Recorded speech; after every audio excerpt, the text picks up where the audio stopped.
आप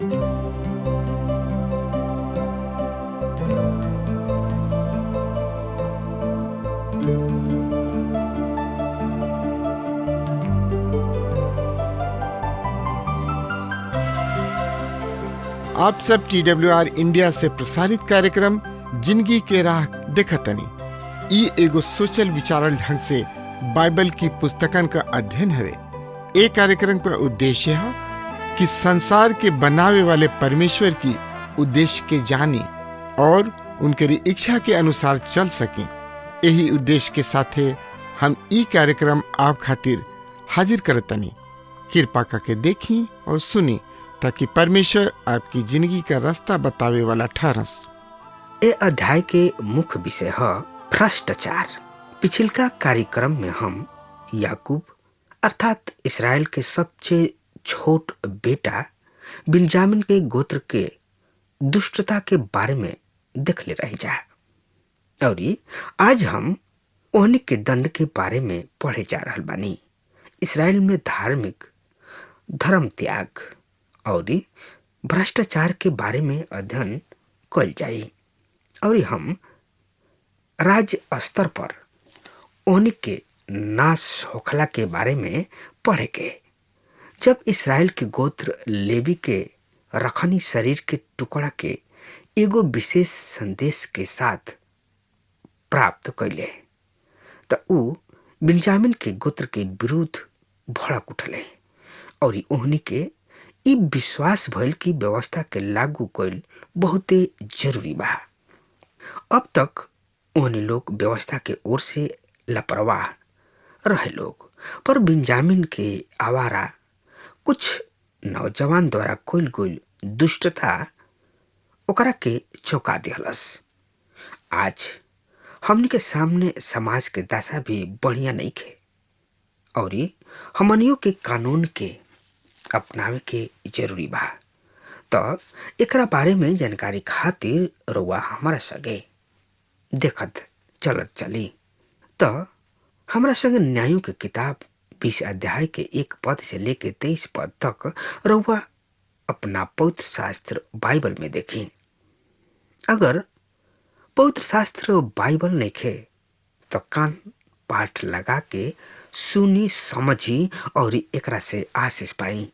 ए तरी से लिखल बा, दान से लेके बसेरबा तक के सब इसराइली और गिलाद के लोग भी निकल अइले और लोगन के सभा एक मन हो के परमेश्वर यहोवा के पास मिस्पा में जमा भइले और लोगन के प्रधान यहाँ तक कि इसराइल के सब कुल खानदान के लोग जौन की तलवार चलावे वाला 4 लाख पैदल सैनिक रहन यहाँ के प्रजा के सभा में हाजिर भइले। तब बिन्यामीन सुनले कि इसराइली सब जमा होके मिस्पा के गोइले लोग और इसराइली लोग कहले, हमनी के बताव कि ई दुष्टता के घटना कैसे घटल। जौना औरत के हत्या कइल गइल रहे ओकर लेवी मर्द जवाब दिहलन, हम अपना रखनी के साथ बिन्यामीन के गीबा में रात के टीके खातिर गोइल रहमी, पर गीबा के हमरा पर आक्रमण क के ओह घर पर के हमारा कारण घेर लेले सा और ओहनी लोग हमार घात करे चाहत रहे लोग। एकरा बदले में हमारा रखनी के साथे ऐसन बलात्कार कइले लोग कि ऊ मुँह गइल। तब हम अपना रखनी के शरीर के टुकड़ा टुकड़ा क के इसराइल के भाग के सब देश में भेज देहनी, काहे कि ओहनी के इसराइल में ऐसन कामुकता और मुड्डता के यानी कि बहुते खराब काम कइले बाड़े सा। हे इसराइल, देख अपन सलाह और धन संपत्ति इहे द। तब सब लोग एक मन होके खड़ा भइले और कहे लगले कि हमनी में से केहू अपना डेरा के ना जाई, ना ही हमनी में से केहू अपना घरे लौटी। पर अब हम गिबा से ई करब कि चिट्ठी डाल के ओहनी ऊपर चढ़ाई करब, और हम इसराइल के कुल खानदान के 100 में से 10 और 1000 में से 10,000 के ओ सेना खातिर खाना पीना पहुंचावे खातिर ठहराव की जौन बिन्यामिन के गिबा में पहुंच के ओहनी के ओह खराब काम के खातिर दंड दे जौन की ओहनी के इसराइल में कोयले बाड़े सा। ये तरी सब इसराइली पुरुष एक मन होके ओह नगर के विरोध में जमा भइले। तब इसराइल के कुल खानदान बिन्यामीन के सब कुल खानदान में लोगन के ई पूछे खातिर भेजले, ई कैसन दुष्टता बा जौन की तोहनी लोग के बीच कइल गइल। अब गिबा के ओह आवारा बदमाशन लोगन के हमनी के सौंप द कि हमनी के ओहनी के जान से मार के इसराइल में से दुष्टता मिटा डाली जा। पर बिन्यामीन अपना इसराइली भाई सब के बात के ना मन ले लोग, ना ही ओहनी लोग के सुन ले लोग। और बिन्यामीन अपना नगर में से आके गिबा में इकट्ठा भइले कि इसराइली सबसे युद्ध करे के निकल ले लोग। और वही दिन गिबावासी 700 चुनल लोग के अलावा अन्य नगर में से तलवार चलावे वाला 26,000 बिन्यामीन पुरुष गिनल गइल। यह चुनल 700 लोगन में बाया हाथ वाला पुरुष रहन सा। एकरा में से हर एगो गोफन से निशाना लगाव में बाल भर भी ना चुकत रहन सा। और बिन्यामीन सब के छोड़ के 4 लाख पुरुष रहन जौन की तलवार चलावत रहन लोग। ई सब के सब योद्धा रहन लोग। तब इसराइली उठ के बेत एल के गोले और ओहने लोग परमेश्वर पिता से पूछले, प्रभु बिन्यामीन सबसे लड़े खातिर हमनी में से सबसे पहले के जाई। तब परमेश्वर यहोवा ओहनी से कहलन, यहूदा पहले आक्रमण करे। इसराइली सब फजीर उठ के गिबा के सामने डेरा डंटा डले और इसराइली पुरुष बिन्यामीन सब से लड़े खातिर गोइले। और इसराइली पुरुष गिबा में ओहनी से लड़े खातिर मोर्चा बनले। तब बिन्यामीनी गिबा में से निकल अइले और वही दिन ओहनी के 22,000 इसराइली पुरुषन के मार के माटी में मिला देले सा। पर इसराइली पुरुष साध बांध के वही स्थान पर मोर्चा फिर से बनले सा। वहाँ पहल का दिन बनले रहन लोग। इसराइली सब जाके सांझी खानी तक परमेश्वर यहोवा के सामने रोवत गिड़गिड़ात परमेश्वर यहोवा से पूछले लोग, का हमनी के अपना भाई बिन्यामीन सब से लड़े के पास जाई? परमेश्वर यहोवा कहले, हम ओहनी पर आक्रमण कर। प्रिय मित्र, हम देख रहल बानी कि बिन्यामीन के इस समय शक्तिशाली रहे। ओहनी लोग शूरवीर योद्धा रहन और ओहनी लोग में 700 बाया हाथ वाला भयंकर खूंखार पुरुष रहे लोग। बिन्यामीन सब एक दिन में 22,000 इसराइली सब के मौत के घाट उतार देले सा। और इसराइली सब परमेश्वर यहोवा के सामने रो रहल बाणे लोग और परमेश्वर पिता से फिर कहला अनुसार चढ़ाई कर रहल बा लोग। 24 पद ए तरी से बता रहल बा। यही अध्याय के सुनी ध्यान से। तब दूसरा दिन इसराइली बिन्यामीन सबके सामना करे जा पहुंचले। तब बिन्यामीन दूसरा दिन गिबा से निकल के ओहनी लोग के सामना कइले और तलवार चलावे वाला 18,000 इसराइली सब के फिर मार के माटी में मिला दिले। तब सब इसराइली और सब लोग बेत एल के गोले लोग और रोले लोग और ओह दिन परमेश्वर यहोवा के सामने रह के उन लोग सांझ तक उपवास कोयले लोग, यानी कि परमेश्वर के नाम से भूखले लोग। और फिर उन लोग परमेश्वर यहोवा खातिर होम बलि और मेल बलि चढ़ौले। और इसराइली सब परमेश्वर यहोवा से पूछले, काहे कि ओ दिन परमेश्वर के वाचा के बक्सा उहाँ में रहे। और पिनहास जवन की हारून के पोता और एलीआजर के बेटा रहे, ऊ ओ दिन में सेवा खातिर उनका सामने उपस्थित भइले। का हम अपना भाई बेंजामिन सबसे लड़े खातिर फिर जाई या युद्ध बंद कर दही? परमेश्वर यहोवा कहले, चढ़ाई कर, काल हम ओहनी के तोहनी लोग के हाथ में क देब। प्रिय मित्र, एक खाली फिर परमेश्वर पिता ओहनी के बता देले कि हम बेंजामिन सब के तोरा हाथ में क देब, यानी कि तोरा हाथ में सौंप देब। एक खाली फिर परमेश्वर पिता ओहनी के ई आभास दिलावे चाहता है कि युद्ध तो तू अपना शक्ति से ना ही विशाल सेना के कारण जीत पैबा, पर परमेश्वर के सामर्थ के द्वारा जीत पैबा। श्रोता, तो एकरा बारे में और ज्यादा जानकारी खातिर न्यायों की किताब 20 अध्याय के 29 पद से लेके 35 पद एह तरी से एकरा बारे में बखान कर रहल बा। सुनी ध्यान से। इसराइली सब गिबा के चारों ओर से घेर के घात में बैठल रहन लोग। तीसरा दिन इसराइली सब बेंजामिन सब पर फिर चढ़ाई कैले और पहले के समान गिबा के विरुद्ध मोर्चा बनले लोग। तब बेंजामिन वो लोगन के सामना करे खातिर निकलले और नगर से दूर खींचल गोले, पर ओहनी के सड़क पर जौना में से एगो बेत एल और दूसरा का गिबा के जाला ओ पर पहले के तरी लोगन के मारे लगले सा। ओहनी के मैदान में लगभग 30,000 पुरुष मार डले।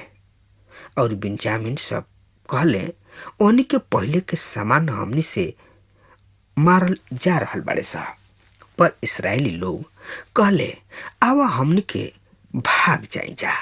और बेंजामिन सैनिक के नगर से दूर पहाड़ी राह पर खींच के ले गोले लोग। तब इस्राएली सेना के पुरुष दल अपना जगह से उठले और ऊ बाल तमार में मोर्चा के संभालने लोग।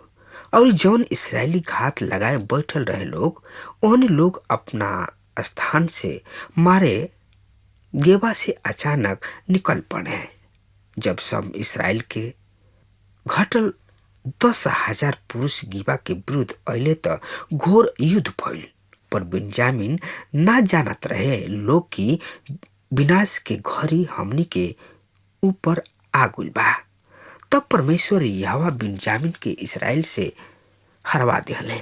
इसराइली ओ दिन तलवार चलावे वाला 25,100 बेंजामिन सब के नाश कैले। प्रिय मित्र, ये तरी परमेश्वर के सहायता से इसराइली सब बेंजामिन के हरा दिहले। बेंजामिन के गोत्र ए युद्ध में लगभग नष्ट हो गए रहे लोग। प्रिय मित्र, आई अब अंतिम अध्याय के देखल जाओ।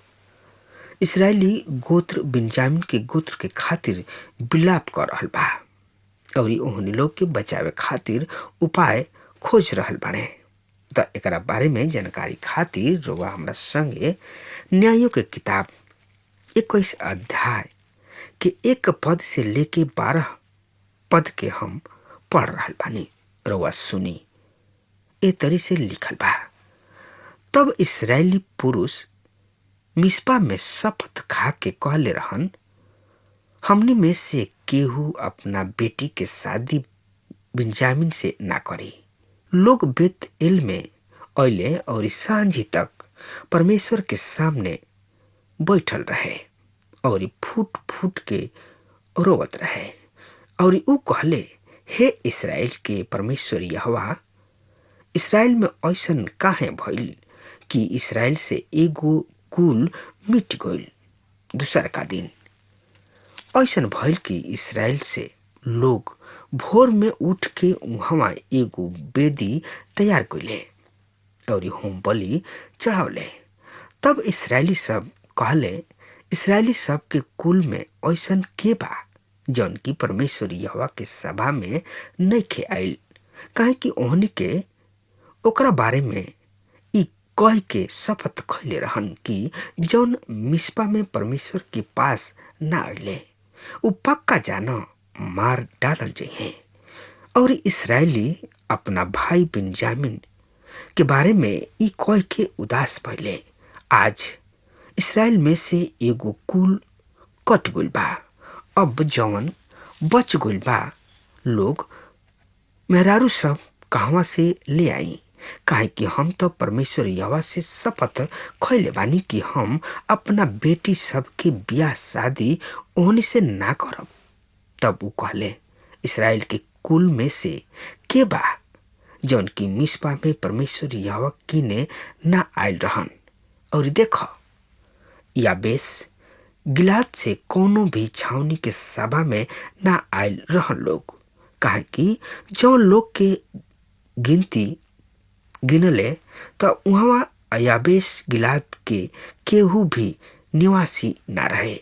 तब सभा 12,000 सुरवीर योद्धा सब के ई आज्ञा दे के वहाँ भेजले, जाके याबेस गिलाद के निवासी सब के औरत सब और बाल बच्चन सहित तलवार के घात उतार द। जौन तोहरा करे के होई उ ई ह कि तू हर एगो आदमी और हर एगो औरत के जौन आदमी के मुंह देखले होखे नाश कइल जाए। तब उ याबेस गिलाद में 400 जवान कुंवारी सब के पौले, जौन की ओहनी के कबहू आदमी के मुंह ना देखले रही सा। और उ ओहनी के सीलो के छावनी के जौन की कनान देश में बा ले गइलन। प्रिय मित्र, इसराइली आदमी शपथ खैले रहन लोग कि केहू भी अपना बेटी सब के बियाह शादी बिन्यामीन के गोत्र में ना करब। पर बिन्यामीन के गोत्र के खातिर परमेश्वर के सामने विलाप कर रहल बाने लोग। उ अपना भाई बिन्यामीन के बारे में ऐसन शपथ खा के उदास भइले। इसराइल से बिन्यामीन गोत्र के कट गइला के ओकरा बहुते बड़ शोक बा। अब उ बचल कुछ गोत्र के मेहरारू सब के चिंता में बाड़े। उ 400 कन्या सब के प्रबंध कैले, पर उ पर्याप्त ना रहे। हम 8वां में पढ़निहा याबेस गिलाद के पुरुष इसराइल अपील पर कौनो प्रतिक्रिया ना दर्शौले। ऐसे 12,000 सुरवीर के ई आज्ञा देके भेजल गइल कि उ याबेस गिलाद के सब पुरुष सब के और औरत सब के नाश कर दे। उ ऐसा नहीं कैले। उ 400 कुंवारी सब के 400 बिन्यामीन औरत के मेहरारू बना लिया। पर नजर जौन युद्ध में नष्ट हो गइल रहे ओकरा के दोबारा बसावे खातिर औरत सब के जरूरत रहे। त श्रोता मित्र, एकरा बारे में जानकारी खातिर न्यायों की किताब 21 अध्याय के 13 से लेके 25 में एह तरी से बखान भइल बा। तब सब सभा ओ बिन्यामीन के पास जौन रिमोन के चट्टान पर रहे समाचार भेजले और ओकरा से संधि के घोषणा कइले। और इसराइल सब औरत ओहनी के दिहलन जे ओहनी के याबेस गिलाद से जीवित बचा के रखले रहन, फिर भी उ ओकरा खातिर कम रहे। तब लोग बिन्यामीन के बारे में दुखी भइले, काहे कि परमेश्वर यहोवा इसराइल के कुल खानदान के बीच दरार डाल देले रहन। तब सभा के बूढ़ जन कहले, हमनी के बचल लोगन के खातिर औरत सब पावे खातिर का करी? काहे कि बिन्जामिन में से औरत सब नाश कर दिहल गोल बाड़ी सा। और ओहनी लोग कहले बिन्जामिन के बचल लोग के खातिर एगो भाग जरूर देवे के चाहिए, जौना से कि इसराइल में से एगो कुल मिट ना जाए। पर हम अपना बेटी सबके बियाह ओहनी से ना करब, काहे कि इसराइली सब ई कह के शपथ खैले बाणे, श्रापित ह उ जे बिन्जामिन के अपना बेटी के बियाह दे। ऐसे उ कहले 10 सीलो में बेतएल के उत्तर और ओह सड़क के पूरब के ओर में बा, जौन की बेतएल से सेकेम के जाला और लबोन के दक्षिण के ओर बा।